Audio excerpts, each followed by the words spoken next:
This is episode 1 of Consistently Random. I'm your host. I've poured my fun drink, and away we go. I'm on the internet. I'm on Google. I'm asking this internet search engine, what makes a good podcast? I have some things in my mind that I think make a good podcast. I think you have some things in your mind that make a good podcast. If those things align, great. The top Google search results served to me says, what makes a good podcast? Effective podcast SEO. That's right. Search engine optimization. Oh my goodness. I don't get it. I don't get it. I understand the concept. You know, someone's trying to find a podcast, they have to search for it. But why? Why does a good podcast search engine SEO matter all that much? Is that really why you're here? Because a search engine really just delivered the goods for you? I think if a good podcast relies on SEO, I don't think it's a good podcast. I think a good podcast is good because a friend says, you know, I really liked X. You should try it.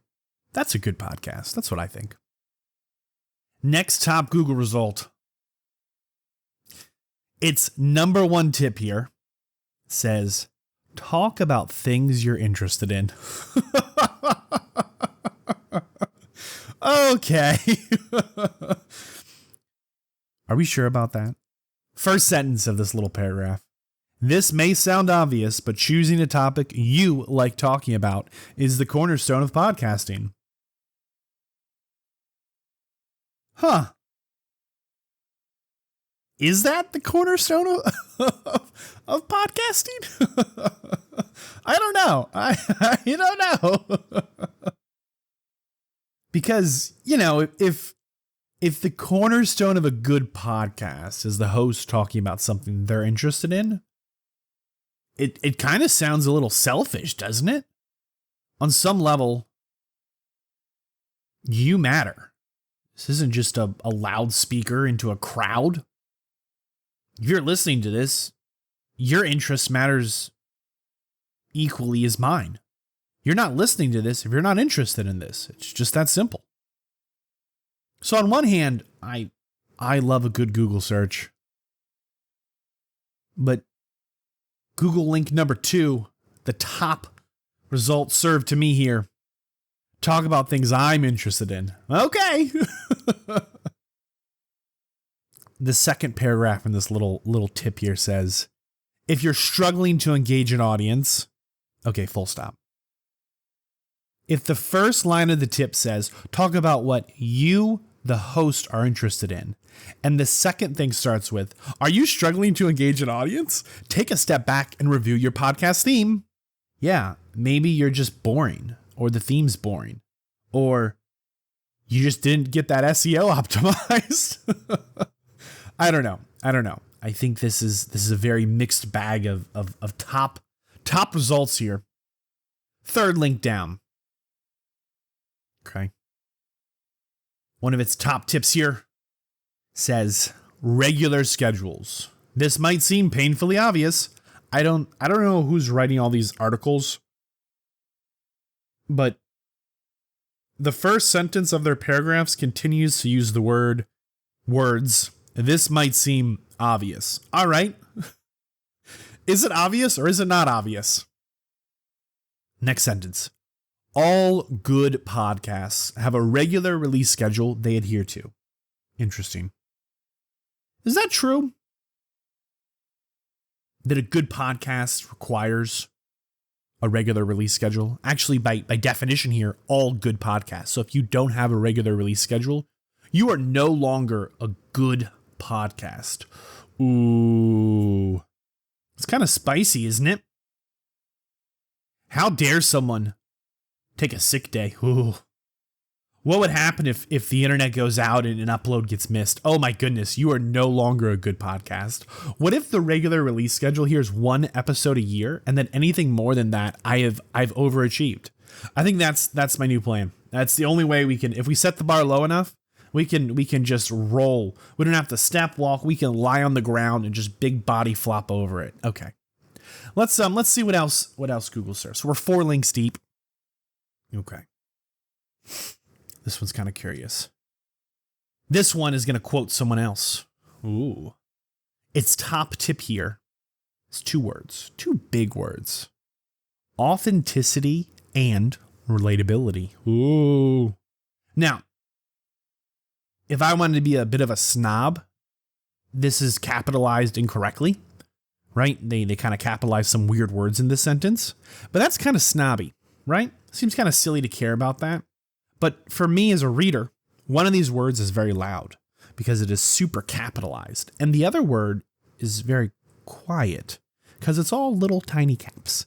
And it's separated by a conjunction, a little and, right? So I have this giant, very loud authenticity and relatability. It's just how I read it, right? Listen, they're going to quote NPR veteran Terry Gross. I don't know if this is a misquote.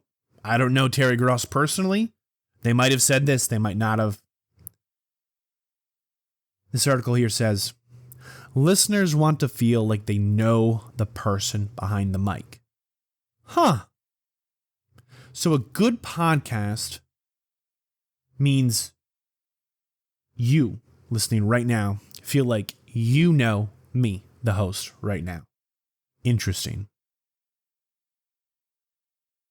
I wonder if that's true. Goes on to say, be genuine and relatable. Share your experience and opinions while respecting differing viewpoints. Listeners are drawn to a host who feels like a trusted friend or confidant. Interesting. You know, if you've ever watched Star Wars, it's pretty well known. There's a character. He's a little green man, a literal LGM in every sense of the word. He could be a lady, I don't know, but it's called a Yoda, right? Mr. Yoda, little Yoda. And part of the fun of Yoda, is his lack of backstory, his lack of character development. We kind of meet Yoda when he's at the very top of his hypothetical mountain.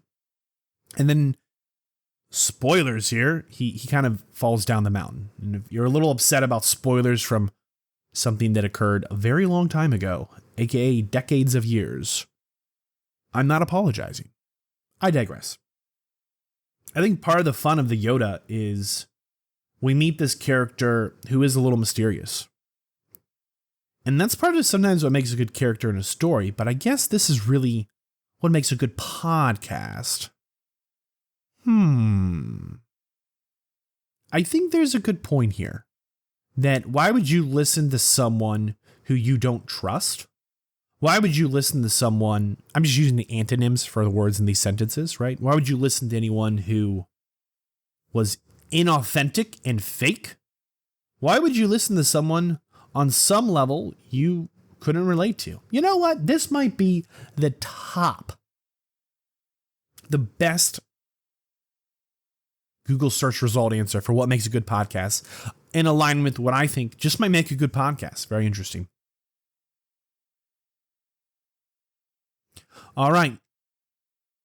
5 links deep. We've gone 5 links deep. When is the last time you were on a search engine and you even pushed the next page? Talk about 5 links deep. You have to scroll down for that. You search a Google search, you search any kind of internet search engine, 5 links, that's a scroll. Whew.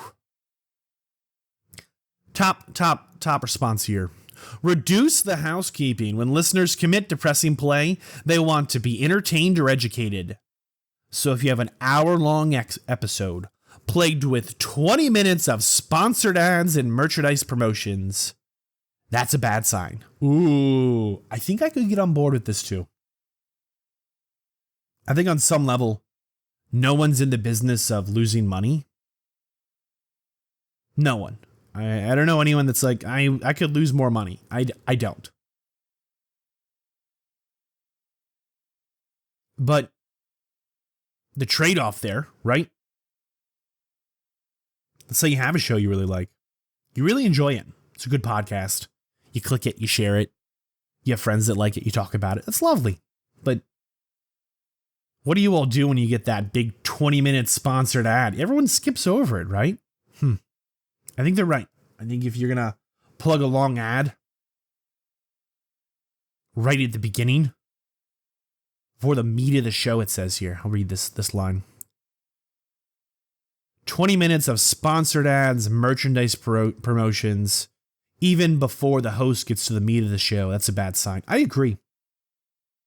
I think if you're not going to deliver what someone has picked up, wants to listen to, has chosen to engage with, you're not going to deliver, right?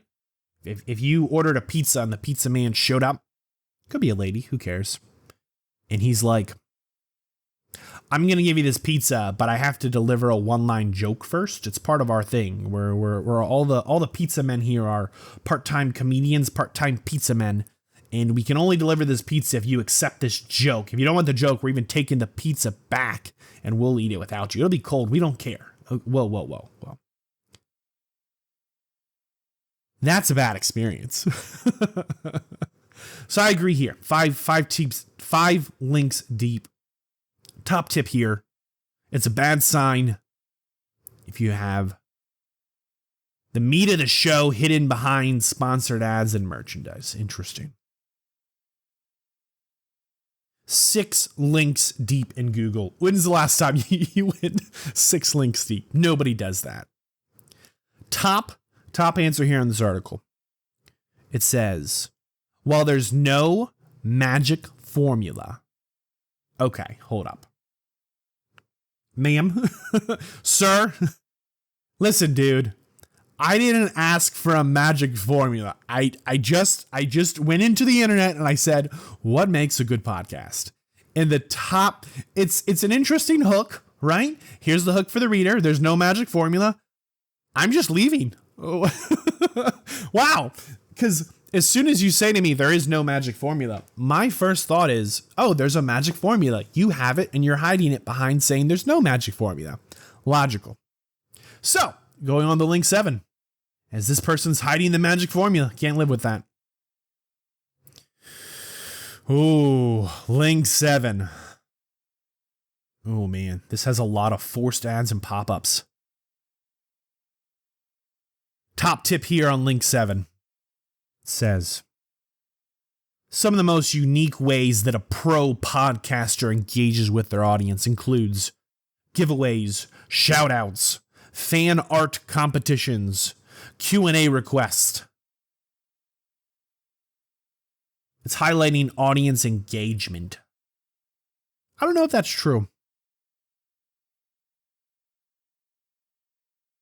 I've definitely listened to a few podcasts where I have no interest in a giveaway, a shout out. I don't really have a lot of fan art I've ever made or considered turning in. I'm not looking for a Q&A. Generally, if I've clicked a podcast, it's because someone said, hey, this was good, and knowing you, I think you'll enjoy it. Let me know, and then I try it or I don't, right? I'm not convinced that this is a defining factor of a good podcast, especially with the preamble this article gives of the podcast pros, the pro podcasters. Interesting. Google link 8 delivers, it says 15 successful tips. Tip number 1, there's different types of podcast. Ooh, I didn't know. What genre of, oh my goodness. This is a lot of definitions. Okay, if you scroll past the definitions, it defines what is a podcast. It says podcast is an audio broadcast.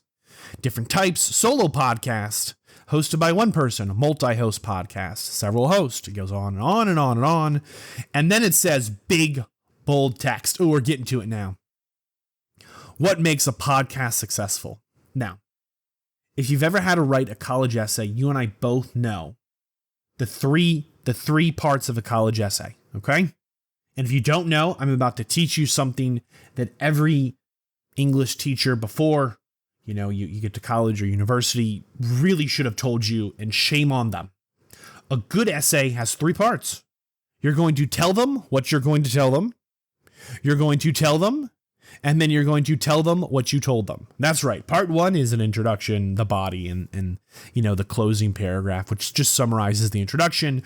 I understand that it sounds easy in practice. It is easy. In reality, it is easy. You just have to say, hey, here's what I'm going to say, and then tell them what you're going to say, and then tell them that you told them. That's a good essay, right?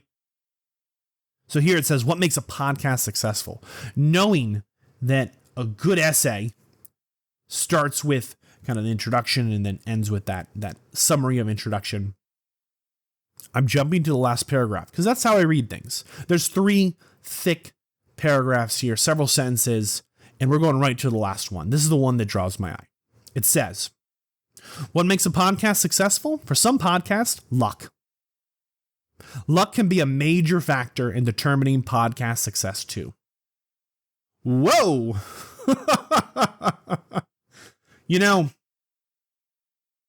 I am equally in agreement and disagreement here.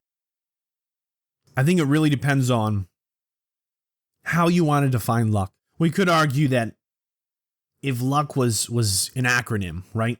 L-U-C-K.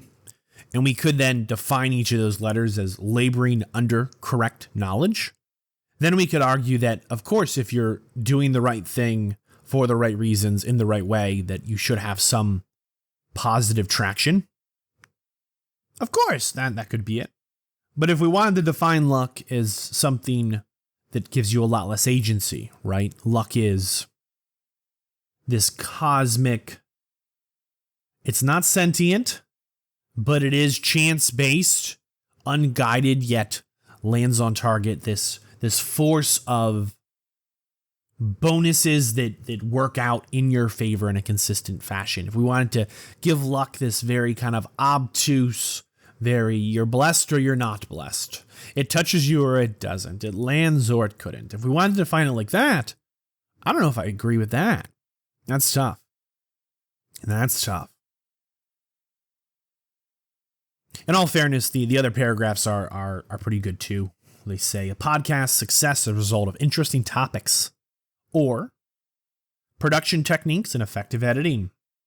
Maybe the success depends on market and advertising. Alternatively, your podcast might generate success based on another podcast that's related to. It's giving a lot of good answers, but just a little too general for me. Because they just covered all their bases, right? They just served an entire sandwich. Like you show up to the sandwich shop and they have different, meats, right? You're going to put some meat in your sandwich.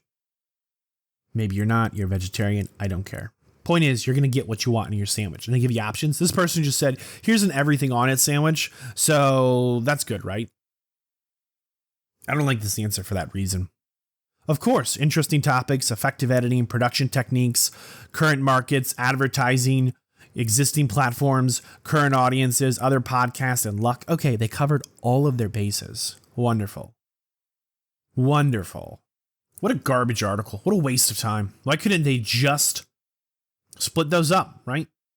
Instead of just saying, here's all the things that, I don't like that. All right. We are deep in the Google searches. Two more. Second to last one. Penultimum here. Top tip. I'm going to read this verbatim. OPA, other people's audiences. Can you hear the contempt in my voice? Let me tone that down a little. OPA, other people's audiences, is the fastest strategy to build your podcast in an audience. Host, guest, with a healthy following.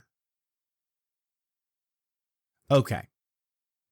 This might be true, but I don't like this. I don't think this makes a good podcast. I've asked the internet, right? The World Wide Web, which ironically, WWW, right? Are three letters that have more, that take longer to say than to say World Wide Web. WWW, which is an abbreviation that is longer than just saying the World Wide Web. Isn't that something? I digress. Listen. I don't agree this makes a good podcast. The top answer here: use other people's audiences. No. Host a guest with a healthy following. No, just no. Here's the facts.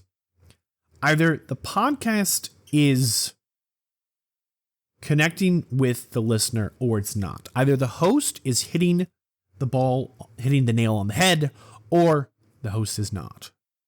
And I don't think having a guest carry the show makes a good podcast. It just means you interview interesting people, which doesn't mean that that's a bad format. But I wouldn't necessarily say that makes a good podcast. It's a little nuanced. Maybe I haven't quite put those words down successfully enough. But for me, if I'm listening to a podcast because the guest is interesting, I'm not listening to the podcast. I'm a follower of that guest, and I want to hear more of what they have to say. So if there's someone I find very interesting, I might say, I wonder if they've shared any more about themselves somewhere. Oh, look, they went on some podcasts I've never heard of. Now I'm listening to that podcast for that episode only. I'm not coming back. If the podcast is solely focused on a guest with a healthy following, I think it's a little hollow. I don't mean that in a bad way or a negative way, but I'm generally not inclined to listen to a podcast unless I like the podcast. And maybe they can just continue to do that, continue to interview interesting people, but I could always just find interesting people and then just follow them instead of follow the podcast. Because ultimately, you kind of cap your growth at some point. You have to branch out. Like, example, you interview the king of, car tires. And then all of a sudden everyone's like, we love car tires. So then your next guest is the queen of car tires. That's great. Okay, you've interviewed the king and the queen of car tires. You find out there's an emperor. Now you're the car tire podcast. What do you do next? You've interviewed all the tire people. You have to, I guess, branch out to other, adjacent audiences, hubcaps, wheel wells. And all of a sudden, the people who found you that really like tires kind of maybe lose interest, right? Because they're following the guest, not you. I don't think it's a bad format, but I'm not sure I'm in love with the format. All right. Final link. I'm deep in the internet pipes here. What makes a good podcast episode? Ooh, this one got a little specific. So the initial search was what makes a good podcast. Top result here, top line of this article says, what makes a good podcast episode? It says, podcast is more popular today than ever before. I had no idea.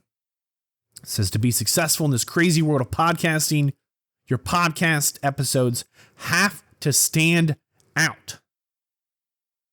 Is that true? Do they have to stand out to be a good podcast episode? I'm not sure. If I really like a sport, I bet you a lot of sports commentators across the various venues they commentate, I bet you there's a lot of similarity between them. And I don't know how they would stand out. They're all kind of talking about the same last game, right? So let's see if they talk about how you actually stand out. It seems like okay advice, but I'm not convinced it's inherently true. So what makes a good podcast episode stand out? This article goes on to say good structure. A lack of structure can make your episode seem disorganized, making it harder for listeners to follow along. Before you start recording, make sure you've created a comprehensive outline that includes intros, topics, main points, takeaways, outros. This will improve both the organization and flow of your episode. You know what? I can tell whoever wrote this article, they like to fold their clothes a certain way. I'm not saying that in a mean way. I gotta tell you, I will fold a shirt and I'll be happy it's folded. But I know some people that'll fold a shirt and be like, ooh, could be more square. Okay, guy. Yeah, I was going to roll my shirts today. Okay, whatever. Listen. I agree that a little structure is good. And I agree some people probably benefit from more structure than others. I don't disagree with that at all. But I'm not convinced that the way to stand out is good structure. It seems like a very odd dynamic here to start with as well. They also mentioned publishing schedule. Again, is that really standing out? I don't know. Their next tip down is relevant guest. Okay. Lovely. I'm reading here verbatim. Hosting relevant guests is a great way to mix things up and increase your podcast overall credibility and trustworthiness. See,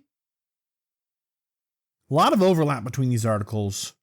I feel like a lot of the people that wrote these articles read each other's article and then just tried to like summarize it in a different way that wouldn't get them plagiarized. I'm not overly convinced that any of these articles were inherently wrong. They've all said things that are very safe, that are very reasonable, but they're also kind of all just saying the same bland thing. And it might be true that, a little structure, a good guest, stand out from the crowd. These all might be very good points to a good podcast, but I don't feel like any of these articles were written for me. And I don't feel like any of them were really written for you. And maybe you agree with all of them that, those are great tips to making a good podcast. I'm not convinced that they were wrong, but I think they were written so they couldn't be wrong. But I don't think they were written so they could be correct. I'm consistently random. The end.